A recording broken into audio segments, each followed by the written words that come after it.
Okay, so I've got a few hurdles. So I've got 3. Easy enough to get started.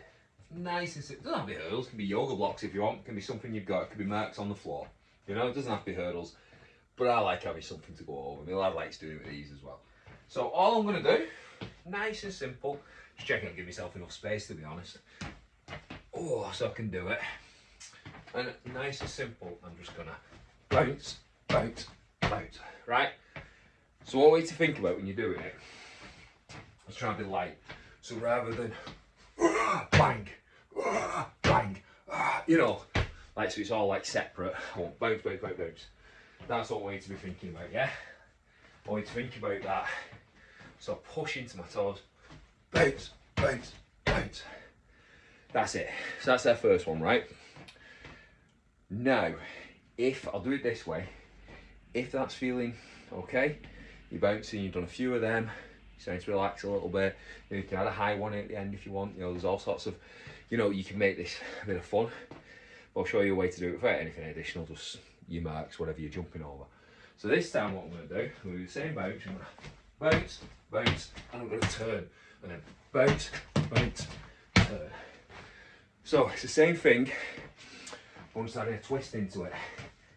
Because what I'm trying to do is, because like with anything, all we're doing is bouncing forward, and then bouncing back. I'm not adding too much variability to that, whereas I'm getting to think about doing a little twist, and then, you know, I'll show you again. But what I'm trying to do is, as I land, I'm into it, and then I'm back into it. You know, so it's straight into it. There's no pause. It's bounce, bounce, bounce, twist, bounce, bounce, bounce, twist. That's it. So that's our next one, our next way of using it. And then that's where you can get creative with these. That's where, again, you could add in a box at the end. I sometimes add a box that way, you know, to the side. So as I drop, I've got to turn. So i.e., or you don't even need the box. I can go bounce, bounce, turn, bounce. You know, I can add that change of direction to it. I generally do these outside because, as you can see, there's not loads of space. But especially when doing the bigger ones, but you can do them inside. You know, you don't need that much space to do some plyometrics. But again, it's just another option. I could start side on, I could jump forward, side, that way. But you see, I'm getting that turning.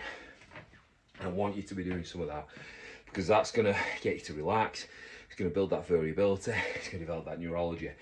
And if you're doing a sport, it's really going to help with that. So that's why we do these.